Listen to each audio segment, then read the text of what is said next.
Assalamualaikum warahmatullahi wabarakatuh. Perkenalkan, nama saya Nurul Dimawani, NIM 180303614, mahasiswa dari Universitas Islam Negeri Bali Semarang, Fakultas Ilmu Tarbiyah dan Teknologi, jurusan Manajemen Pendidikan Islam. Di sini saya akan membahas materi tentang pengelolaan administrasi kesiswaan. Untuk masuk kali ini, untuk pembahasan kita bahas pada materi ini. Yang pertama, pengertian administrasi kesiswaan. Kedua, tujuan dan manfaat administrasi kesiswaan. Ketiga, ruang lingkup administrasi kesiswaan. Empat, hal-hal penting dalam administrasi kesiswaan. Pengertian administrasi kesiswaan. Di sini ada dua penjelasan, yaitu pengertian administrasi dan pengertian siswa dan peserta didik. Secara etimologis, kata administrasi berasal dari bahasa Latin, yaitu ad dan minister, yang berarti melayani. Sedangkan dari bahasa Inggris adalah administration atau to administer, yang berarti untuk mengatur dan mengarahkan, sehingga administrasi dapat dimaknai sebagai kegiatan untuk melayani, membantu, mengatur, dan mengarahkan untuk mencapai tujuan tertentu. Pengertian siswa atau peserta didik. Menurut Undang-Undang Nomor 20 Tahun 2003 tentang Sistem Pendidikan pada bab 1 pasal 1 ayat 4, peserta didik adalah anggota masyarakat yang berusaha mengembangkan potensi diri melalui proses pembelajaran yang tersedia pada jalur, jenjang, dan jenis pendidikan tertentu. Berdasarkan pengertian di atas, peserta didik atau siswa adalah orang atau individu yang mendapatkan pelayanan pendidikan sesuai dengan bakat, minat, dan kemampuannya agar tumbuh dalam menerima pelajaran yang diberikan. Sedangkan pengertian administrasi kesiswaan, setelah mengetahui pengertian administrasi secara besar dan luas, serta mengetahui pengertian siswa dan peserta pendidikan, maka dapat diketahui bahwa administrasi kesiswaan adalah merupakan suatu hal penataan atau pengaturan segala aktivitas yang berkaitan dengan siswa, yaitu mulai dari masuknya siswa sampai dengan keluarnya siswa tersebut dari suatu sekolah atau lembaga. Pembahasan yang kedua yaitu tujuan dan manfaat administrasi kesiswaan.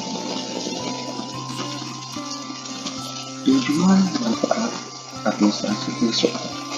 Yang pertama, melakukan pencatatan murid semenjak dari proses penerimaan sampai saat murid meninggalkan sekolah karena sudah tamat mengikuti pendidikan pada sekolah itu, serta menunjang proses pembelajaran sehingga lancar, teratur, dan memberikan kontribusi pada tujuan pendidikan. Yang kedua, dapat mengetahui kuantitas dan kualitas siswa yang ada. Ketiga, dapat memetakan asal siswa baik di daerah asal maupun sekolah asal siswa. Serta setelah lulus kita juga dapat memetakan penyebaran lulusan siswa tersebut. Keempat, dapat membuat suatu lingkungan pembelajaran yang nyaman karena adanya tata tertib tata tulis untuk siswa. Untuk pembahasan yang kedua adalah ruang lingkup administrasi kesiswaan. A. Penerimaan peserta didik.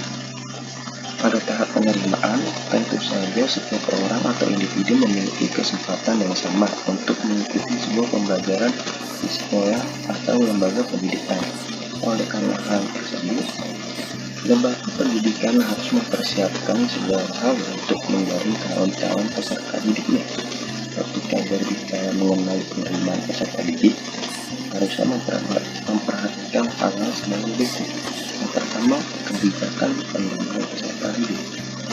Kebijakan penerimaan peserta didik membuat aturan mengenai jumlah peserta didik yang dapat diterima di lembaga peserta didik tersebut sesuai dengan kondisional lembaga pendidikan tersebut, seperti biaya tampung, kriteria yang dapat diterima, sarana prasarana, tenaga pendidikan yang ada, jumlah peserta didik yang telah kelas, dan sebagainya. Yang kedua, sistem penerimaan peserta didik. Berbicara mengenai sistem penerimaan, ada dua macam sistem penerimaan peserta didik baru, yaitu sistem promosi dan sistem seleksi. Sistem promosi merupakan sistem penerimaan yang tidak menerapkan seleksi dalam penerimaan peserta didik baru, sehingga setiap siswa yang telah mendaftar akan secara langsung diterima oleh lembaga pendidikan tersebut sebagai peserta didik baru. Lalu selanjutnya, sistem seleksi adalah sistem penerimaan peserta didik baru yang menerapkan seleksi atau penerimaan terhadap peserta didik yang telah mendaftar seleksi melalui DANI. Berarti ketika calon peserta didik masuk dalam ranking yang ditentukan oleh sekolah, maka peserta didik tersebut dinyatakan lolos seleksi. Pada sistem ini, sekolah telah terlebih dahulu menentukan daya tampung dari peserta didik yang akan diterima. Seleksi PMDK berarti seleksi melalui penilaian prestasi yang telah diperoleh oleh peserta didik, bisa melihat dari nilai rapor atau melalui piagam penghargaan yang telah dia peroleh. Seleksi ini memberi kesempatan pada peserta didik yang unggul di sekolah sebelumnya untuk dapat meneruskan ke jenjang berikutnya sesuai dengan bakat dan minat yang ada pada dirinya. Ya, sistem seleksi tes masuk berarti peserta didik yang akan mendaftar untuk masuk ke sekolah atau lembaga pendidikan tersebut harus melalui seleksi dengan atau tes masuk. Ketika calon peserta didik mampu menyelesaikan tes yang sesuai dengan kriteria yang telah ditentukan, maka calon peserta didik tersebut akan diterima. Sebaliknya, jika calon peserta didik tersebut tidak dapat menyelesaikan, maka ia dinyatakan gagal. Ketiga, kriteria penerimaan peserta didik. Kriteria adalah patokan yang menentukan bisa atau tidaknya seseorang untuk diterima sebagai peserta didik. Kriteria penerimaan peserta didik ada 3 macam. Kriteria acuan patokan atau standar kriteria (TGK). Kedua, kriteria acuan norma (non-kriteria konsep), dan kriteria berdasar daya tampung sekolah. Kriteria acuan patokan merupakan penerimaan berdasarkan syarat atau kriteria yang telah ditentukan sebelumnya. Sedangkan kriteria acuan norma adalah penerimaan berdasarkan keseluruhan prestasi yang diperoleh, dijumlah dan dimarahkan. Juga kriteria berdasar daya tampung sekolah adalah penerimaan berdasarkan daya tampung yang telah ditentukan sehingga memenuhi kriteria ketika dalam cakupan daya tampung yang telah ditentukan. Konsekuensi dari adanya kriteria ini adalah ketika ada calon peserta didik yang tidak memenuhi kriteria yang telah ditentukan, maka calon peserta didik akan mendapatkan gagal atau tidak diterima. Lalu selanjutnya B, pencatatan peserta didik. Setelah melalui proses seleksi penerimaan peserta didik yang dinyatakan lolos, haruslah dicatat sebagai siswa baru di sekolah atau lembaga pendidikan tersebut. Catatan yang dimaksud adalah 1.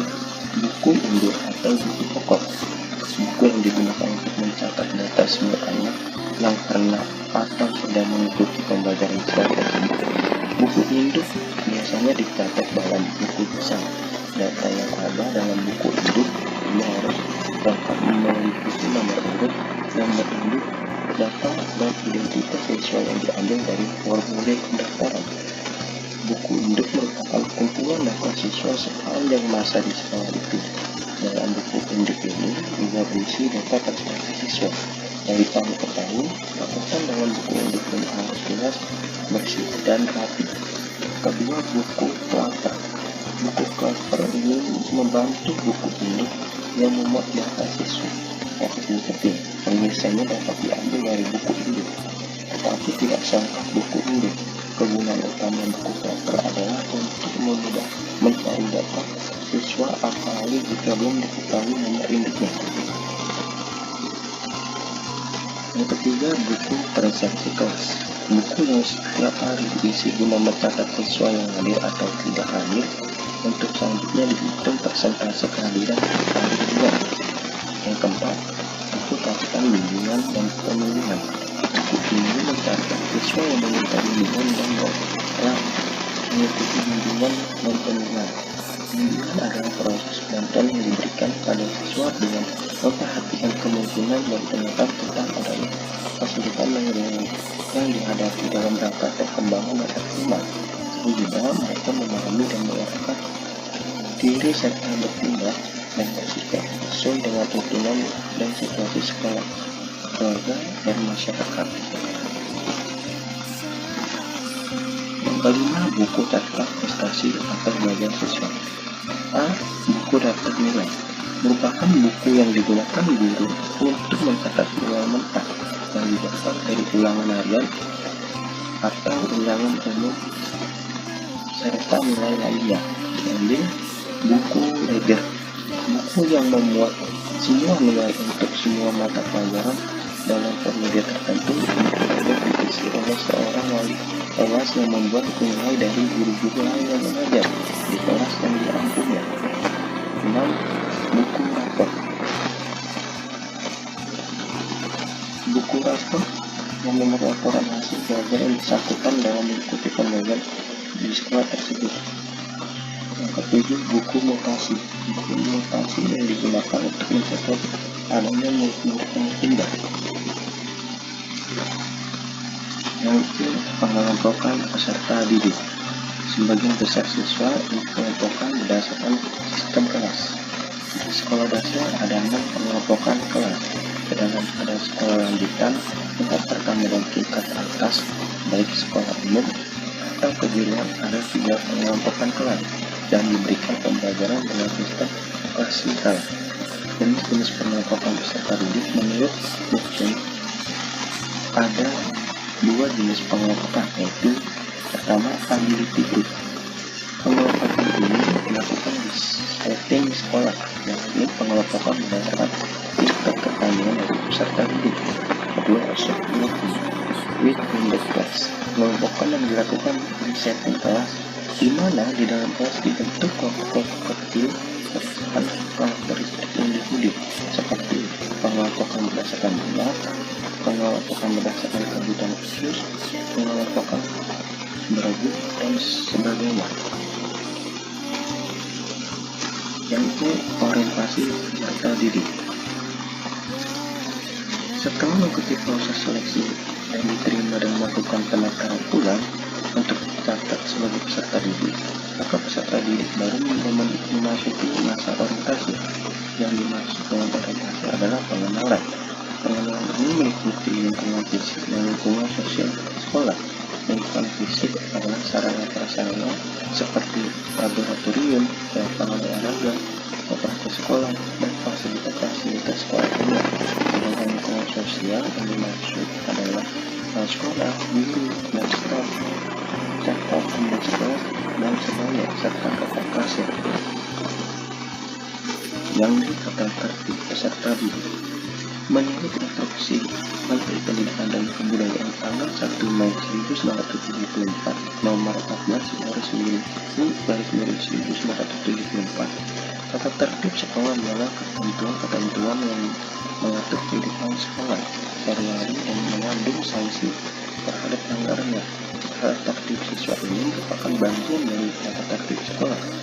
Tata tertib siswa ini memuat mengenai aturan-aturan yang menyatakan boleh atau tidak boleh, benar tidak benar, layak tidak layak untuk ditaati oleh peserta didik, dan mengandung hukuman sebagai konsekuensi bagi siswa yang melanggar aturan-aturan yang telah ditentukan untuk tata tertib.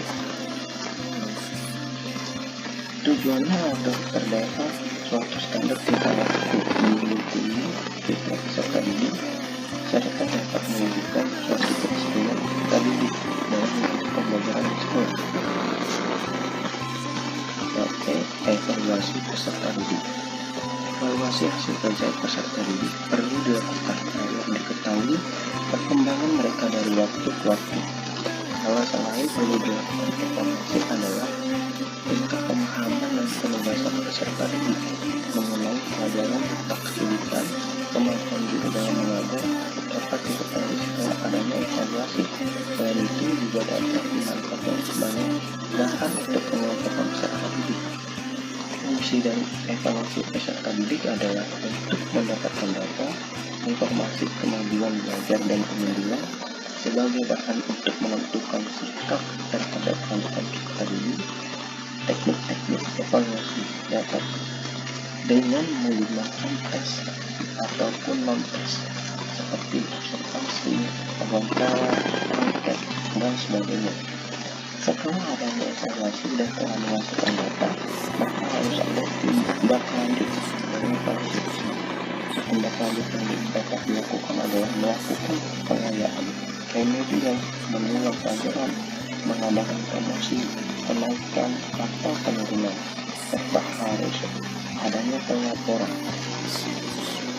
Lanjut kita ke pembahasan keempat, yaitu hal-hal penting dalam administrasi kesiswaan. Yang pertama, pembinaan peserta didik. Maksud pembinaan peserta didik adalah mengusahakan agar mereka dapat tumbuh dan berkembang sebagai manusia seutuhnya sesuai dengan tujuan pendidikan nasional berdasarkan Pancasila yang menarik kenakalan anak atau remaja. Kenakalan anak sebagai perbuatan anti-sosial atau perbuatan penyelewengan, pelanggaran terhadap norma masyarakat yang dilakukan oleh anak remaja tak pernah diperbolehkan kita. Hal tersebut harus ditangkal dan ditanggulangi dengan kebijakan-kebijakan pendidikan, khususnya serta kebijakan-kebijakan pada umumnya, serta menyeluruh dan terpadu. Nanti masalah ganja, narkotika, dan sebagainya. Kebijakan pengelolaan serta penanggulangan penyalahgunaan ganja, narkotika, morfinisme, alkoholisme, dan sebagainya merupakan usaha yang terpadu yang membutuhkan seluruh lapisan masyarakat seperti orang tua, guru, hakim, penegak hukum, organisasi massa, keagamaan, rumah sakit, apotek, lingkungan pendidikan, tindakan-tindakan preventif, pengawasan, dan praktik harus dilakukan semaksimal mungkin demi keselamatan generasi penerus kita.